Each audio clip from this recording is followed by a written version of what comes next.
90% success, लेकिन फिर भी एक हॉस्पिटल रिस्की क्यों फील हो रहा है? इन्वेस्टर्स पैनिक क्यों हैं? स्टॉक एक्सचेंज में 10% इंक्रीज भी हो रहा है। दो स्टूडेंट्स जो दोनों ही 90% लेकर के आ रहे हैं, लेकिन उसमें एक ब्रिलियंट और एक अनप्रिडिक्टेबल, आखिर क्यों?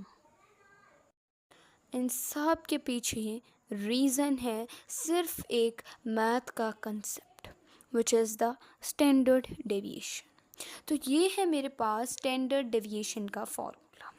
और हॉस्पिटल जो फील स्केरी हो रहा है 90% के बावजूद, वो क्यों हो रहा है? आज हम उस चीज़ को समझते हैं।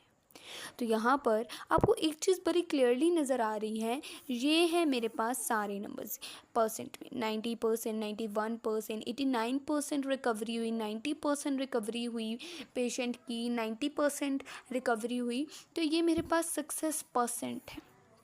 यहाँ पर मैंने जब इसकी एवरेज ली तो मेरे पास 90% आ गई। हॉस्पिटल बी के केस में मेरे पास ये सारे नंबर्स थे, जिसमें पेशेंट ने 100% की भी रिकवरी ली और किसी ने 72% की भी। और यहाँ पर जो मेरा सक्सेस परसेंट आया, यानी कि मेरे पास जो मैंने जब एवरेज लिया, तो एवरेज लेने के बाद मेरे पास 90% आ गया। अब एक बात सोचने वाली है, कभी आप ये सोच करके देखें, कभी आपने इस चीज़ पे गौर किया है कि आपके क्लासरूम में अगर एक बच्चा बहुत अच्छे नंबर लेकर के आ रहा है और जो दूसरे बच्चे हैं उनके नंबर काफ़ी लो हैं, तो आप जब उन सबको सम करके उनका एवरेज निकालोगे तो वो क्या एवरेज बहुत अच्छा नहीं आ जाएगा? हो सकता है 90% तक ही आ जाए।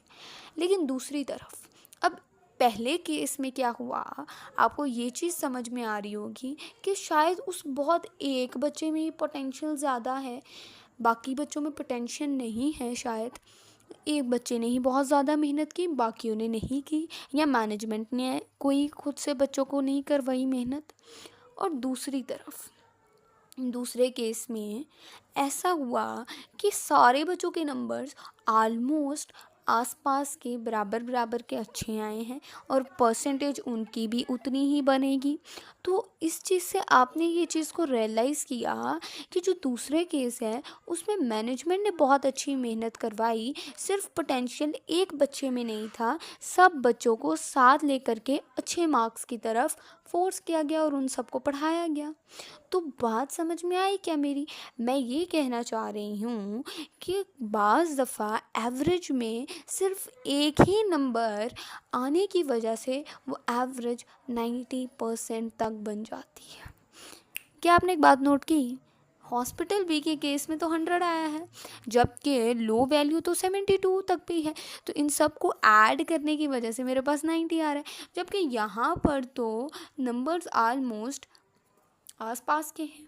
तो जब ये आसपास और ये दूर वाला सीन आपको कैलकुलेट करना हो और आपको ये चीज़ पता लगाना हो कि एवरेज से कितना नंबर दूर या कितना पास है, तो आप क्या चीज़ यूज़ करने वाले हो? ये वाला फॉर्मूला। और ये फॉर्मूला आपको रियल में उस सच तक, उस रियलिटी तक पहुंचाने वाला है। ये केस है मेरे पास हॉस्पिटल ए का, जिसमें मैंने सारे नंबर्स को इस तरह लिख दिया और इन सब नंबर्स को ऐड करने के बाद वैल्यू लिख दी। और यहाँ पर मैंने सिमिलरली इन सब नंबर्स को ऐड करने के बाद वैल्यू लिख दी। और मैंने इन वैल्यूज़ को इस फॉर्मूले में पुट कर दिया, जिसमें एन था कि कितने नंबर ऑफ़ वैल्यूज़ हैं। तो मेरे पास टोटल 1 2 3 4 5 थी, तो मैंने 5 लिख करके अपनी कैलकुलेशंस कंप्लीट करके ये स्टैंडर्ड डेविएशन लिए। मैंने जब इसका परसेंटेज निकाला, इसको 90 पर डिवाइड करके 100 से मल्टीप्लाई करने में, तो मेरा आंसर 0.7% रहा। यानी कि जो इनमें इस डेटा में डिस्पर्जन है, जो फैलाव है आपस में इन वैल्यूज़ का, वो सिर्फ 0.7% है। तो मतलब ये हुआ कि यहाँ इस हॉस्पिटल में जो डॉक्टर्स हैं वो बहुत अच्छे से हर पेशेंट को ट्रीट कर रहे हैं और रिकवरी के चांसेस बहुत ज़्यादा अच्छे हैं। यहाँ पर आपने देखा कि यहाँ पर 100 भी है और ये 72 भी है। मैंने यहाँ पर सिंपल सिग्मा एक्स लगा करके वैल्यू आ गई और मेरे पास यहाँ पर मैंने इन सब का स्केयर ले करके 52 का ये लिया, 97 का ये लिया, इन सब को ऐड करने पे मेरे पास ये वैल्यू आ गई। मैंने इसको फॉर्मूले में पुट किया और मेरे पास ये वैल्यू निकल गई 11.11। ये मेरे पास मेरी स्टैंडर्ड डेविएशन थी। अब मैंने इसका परसेंटेज निकाला तो मेरे पास ये वाली वैल्यू आ गई, ठीक है, 12.34%। तो मतलब ये हुआ कि यहाँ पर जो डाटा है वो डिस्पर्स काफ़ी ज़्यादा है। डाटा का, इस पूरे के पूरे रिकॉर्ड का, इनमें वैल्यूज़ का आपस में जो फैलाव है, जो दूरियां हैं वो काफ़ी ज़्यादा है, जो डिस्टेंस है वो काफ़ी ज़्यादा। देखें आप, यहाँ 72 है, यहाँ पे 100 है, फिर ये 82 99 तक भी है, लेकिन यहाँ 72 भी है। तो मतलब यहाँ पर जो फैलाव है ना वो काफ़ी ज़्यादा है। तो हो सकता है कि आप एक वो पेशेंट बन जाए जिसको बहुत अच्छे से ट्रीट किया जाए, या एक वो पर्सन जिसके रिकवरी के चांसेस बहुत कम हो एज़ कम्पेयर टू 100, या एज़ कम्पेयर टू जो हॉस्पिटल ए का केस था। आपको बात समझ में आई कि ये स्केरी क्यों था? ये स्केरी और रिस्की इसलिए था क्योंकि हो सकता था कि आप 100% वाले ही पर्सन बन जाए, पेशेंट बन जाए, लेकिन 72% वाला भी आपकी रिकवरी हो सकती थी। तो यानी कि इसमें एक कंसिस्टेंसी नहीं है, इसमें एक कॉन्टीन्यूस सक्सेस नहीं है। या तो बहुत ज़्यादा डाउनफॉल हो सकता है कि आपके केस में ही आपकी ही रिकवरी बहुत ज़्यादा कम हो, किसी की 100% की रिकवरी ही एवरेज को बहुत अच्छा पहुंचा दे। तो मतलब समझ में आया? जब भी आप किसी स्कूल में एडमिशन लेने जाएं, कभी भी आप किसी स्टॉक में इन्वेस्ट करना चाहें, कभी भी आप जो है वो अगर एक फैक्ट्री को भी देखें तो फिर कि उसकी जो प्रोडक्शन है वो आया कि एक दिन में ही वो सारी कर देती है, उसका भी फ्लक्चुएशन कितनी है कितनी नहीं है।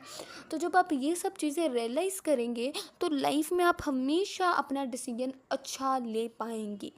Date was all about standard deviation.